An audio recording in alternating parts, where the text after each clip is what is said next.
से लटकाया गया। फांसी का फंदा एक था, गर्दनें दो थी, एक बाबा राम शरण दास की थी और एक मौलवी आमिर अली की थी।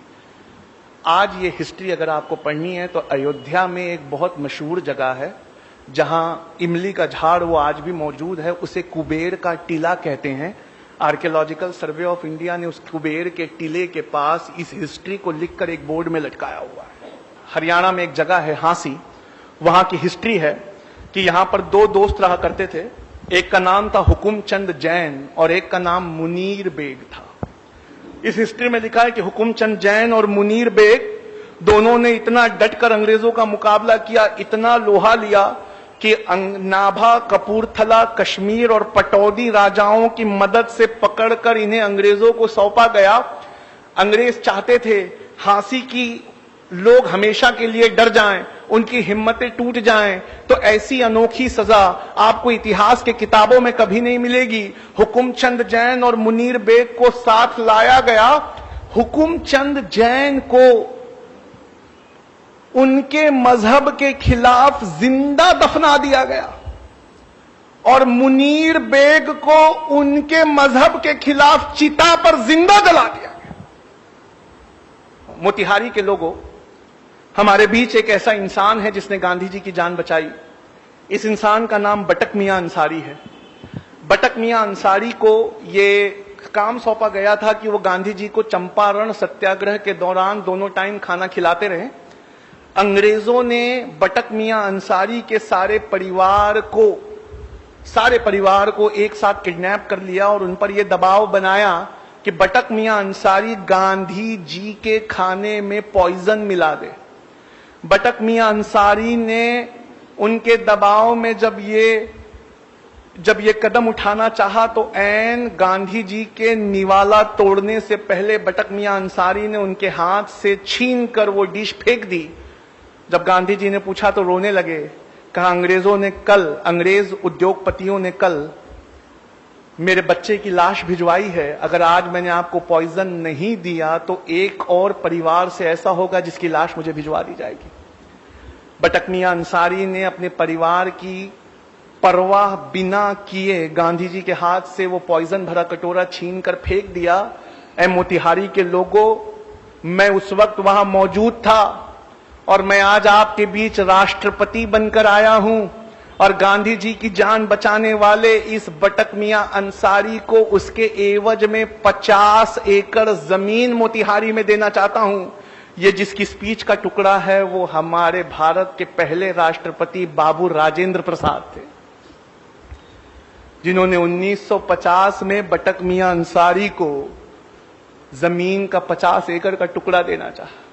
बटक मियां अंसारी को वो 50 एकड़ जमीन कब अलॉट की गई तो लिखा है 1957 लग गए जमीन को अलॉट करते करते, तब तक बटक मियां अंसारी इस दुनिया में नहीं रहे। मपीला ये वर्ड है केरला के मुसलमानों के लिए। आप ये जानते हैं कि मुसलमान इन्होंने इंडिया में दाखिल अफगानिस्तान की साइड से नहीं हुए। अब रिसर्च ने यह साबित कर दिया है कि पहले मुसलमान केरला में आए थे और इंडिया की सबसे पुरानी मस्जिद जब भी आप विकिपीडिया पे टाइप करेंगे तो वो केरला में मिलेगी, अफगानिस्तान में नहीं मिलेगी। केरला के इन मुसलमानों को मपीला मुसलमान कहा जाता है। मपीला मुसलमान, इन मपीला मुसलमानों ने गांधी जी के असहयोग आंदोलन में बहुत बढ़ चढ़ के हिस्सा लिया। गांधी जी के असहयोग आंदोलन में हिस्सा लेने के बाद अंग्रेजों ने इन्हें बहुत जोर से कुचला, इतने जोर से कुचला कि क्या आप में से कोई बता सकता है जलियांवाला बाग में जनरल डायर की गोलियों से मरने वाले लोग कितने थे? 379। जलियांवाला बाग आता है, आज भी ये नाम आता है तो क्या आप इज्जत से हाथ बांधकर खड़े नहीं हो जाते?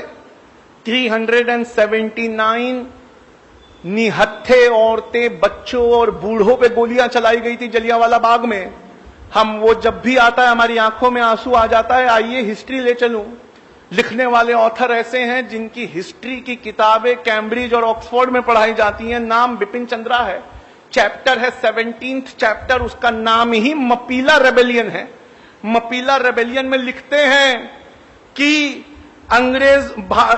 मपीला मुसलमानों को गांधी जी का साथ देने के लिए 1921 में यह कीमत चुकानी पड़ी कि अंग्रेजों के रिकॉर्ड के मुताबिक 2337 मपीला मुसलमानों को फांसी दी गई।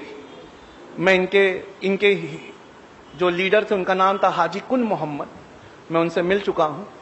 उन्होंने बताया है कि गैर सरकारी रिकॉर्ड में 45,404 मपीला का नाम है। लोगों, इसमें एक जगह थी बेल्लारी ट्रेन ट्रेजेडी। इस बेल्लारी ट्रेन ट्रेजेडी में यह हुआ था कि 127 मुसलमानों को, क्रांतिकारी मुसलमानों को बिना खिड़की वाली एक वैगन में भरकर थिरूर से बेल्लारी भेजा जा रहा था। बिना खिड़की वाली इस वैगन, छोटी सी वैगन थी, उसमें 127 मुसलमान भरे हुए थे। बीच का एक स्टेशन कोयंबटूर पहुंचते पहुंचते 70 मुसलमानों ने दम तोड़ दिया और इनकी पोस्टमार्टम रिपोर्ट में लिखा है इनटॉलरेबल सफोकेशन, यानी असहनीय घुटन के वजह से ये मौत हुई। आखिरी इंसान जिसके बारे में मैं आज आपको बताना चाहूंगा वो अशफाकुल्ला खान थे। ये अशफाकुल्ला खान एक बेहतरीन क्रांतिकारी थे। काकोरी में चंद्रशेखर आजाद और राम प्रसाद बिस्मिल का साथ देने की वजह से पहले इन्हें अंडमान निकोबार के काले पानी की सजा हुई और बाद में वहीं सूली से लटका दिया गया। अशफाकुल्ला खान से मिलने जब उनका परिवार पहुंचा तो वो बेतहाशा रोने लगा और परिवार उत्तर प्रदेश में मिलने पहुंचा एक दिन पहले जब उन्हें काले पानी भेजा जा रहा था। अशफाकुल्ला खान ने उनके बहते हुए आंसुओं को देखा और देखकर आंसू पोंछते हुए कहा, ऐ मेरे घर वालों, तुम इन आंसुओं को रोक लो।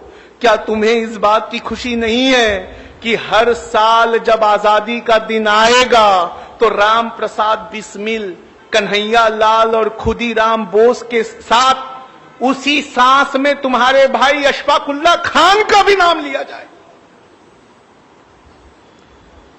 गांधी जी से पूछा गया दांडी मार्च के वक्त, कहा गांधी जी, अगर अंग्रेज आपको दांडी मार्च पूरा होने से पहले गिरफ्तार कर ले तो आपकी जगह कौन लेगा?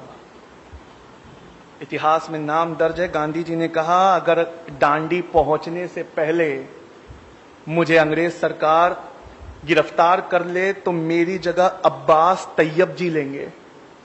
और गांधी जी कहते हैं, अब्बास देखना जब मैं जेल चला जाऊं तो तुम्हारे मुट्ठी से नमक ना छूटे। 1932 में गांधी जी को नमक आंदोलन के लिए अरेस्ट किया गया तो हजारों की तादाद में पठान निकल कर आए और खड़े हो गए। इतनी हजारों की तादाद देखकर अंग्रेज डर गए और अंग्रेज पेशावर से भाग गए। 2 दिन बाद वो गढ़वाली रेजिमेंट लेकर लौटे तो किस्सा खानी बाजार में सारे के सारे पठान टस से मस नहीं हुए। गढ़वाली रेजिमेंट से कहा इन पर गोलियां चलाओ। गढ़वाली रेजिमेंट के जवानों ने बंदूकों को लोड किया, देखा सबसे सामने की सफ में पठानों के बच्चे लगे हुए हैं और उन बच्चों के बीच उनका लीडर खड़ा था, उसका नाम था खान अब्दुल गफ्फार खान। अंग्रेज ने कहा कि ये खान अब्दुल गफ्फार खान, हथियार तो पठानों का जेवर होते हैं, तुम्हारे हथियार कहां है? कहा हमने गांधी से वादे के चलते अपने जेवर को उतार के फेंक दिया। कहा गांधी से वादा किया है, हथियार तो छोड़ो, हाथ तक नहीं उठाएंगे। ये फोटो, वहां जमा लोगों की फोटो आज भी गूगल और विकिपीडिया पे मौजूद है। सामने की 2 सफ में बच्चे खड़े और पीछे हजारों की तादाद में पठान खड़े। फिर अंग्रेजों गढ़वाली रेजिमेंट ने अपनी बंदूकें लोड की।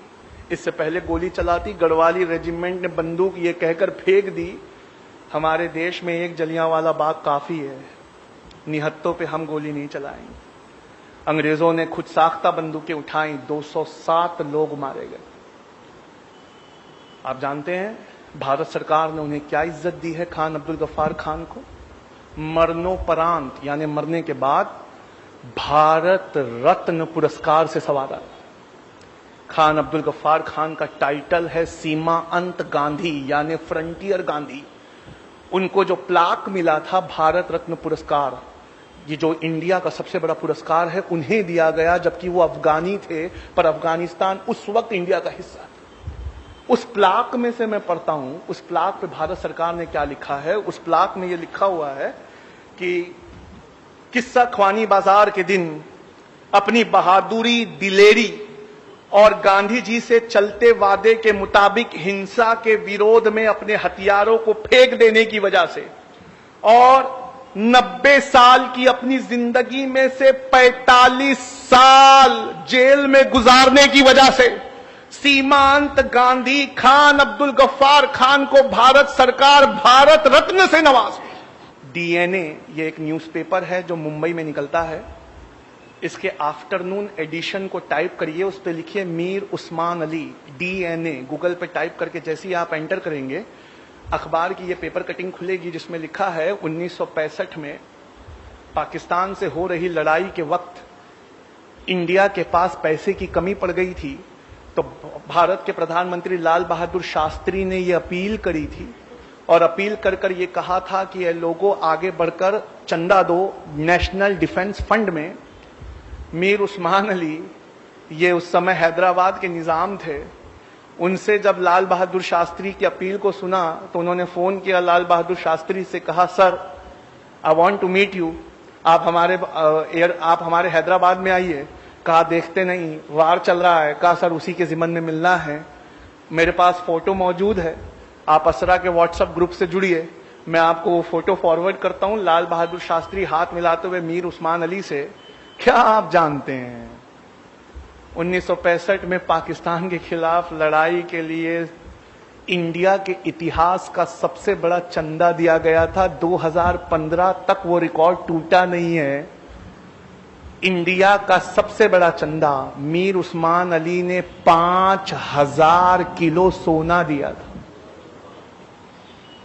5 टन सोना लाल बहादुर शास्त्री के हवाई जहाज में बेगम पेठ एयरपोर्ट हैदराबाद में लादते हुए फोटो डीएनए अखबार ने छापी है। और इस रिपोर्ट को अप्रैल की 13 तारीख 2015 को द हिंदू नेशनल अखबार है, उसने फ्रंट पेज पर इस हेडिंग के साथ छापा है, close fist open handed Mir Osman Ali. 5 ton यानी 5000 किलो सोना, ये वो चंदा है जिस चंदे को आज तक किसी ने क्रॉस नहीं किया। ये इस देश की हिफाजत के लिए दिया है। लोगों पढ़ लो, अगर नहीं पढ़ोगे तो कभी नहीं जान पाओगे कि जय हिंद ये नारा लिखने वाला आंध्र प्रदेश के एक मुसलमान थे, उनका नाम मोइनुद्दीन हसन हक था। लोगों पढ़ लो, नहीं पढ़ोगे तो कभी नहीं समझ पाओगे कि जिस प्लेन क्रैश में नेताजी सुभाष चंद्र बोस मारे गए उनके साथ मरने वाले कर्नल हबीबुर रहमान थे। लोगों पढ़ लो, अगर नहीं पढ़ोगे तो कभी नहीं जान पाओगे कि तुम्हारे बुजुर्गों ने क्या क्या इतिहास में लुटाया है। किसी और की कोई गलती नहीं है, उल्टा मुसलमान कौम को हिंदू कौम का कर्जदार होना चाहिए कि हमारी हिस्ट्री को उन्होंने किताबों में बचा कर रखा। हमने अपनी हिस्ट्री के लिए कुछ नहीं किया। वक्त काफी हो चुका है, मैं इस बात को अपनी यहीं खत्म करता हूं और प्रोग्राम के बाद मैं घर नहीं जाने वाला, मैं यहीं बैठा हूं। आप आके मुझसे ये सबूत देख सकते हैं। वमा अलैना इल्लल बलाग। बहुत शुक्रिया।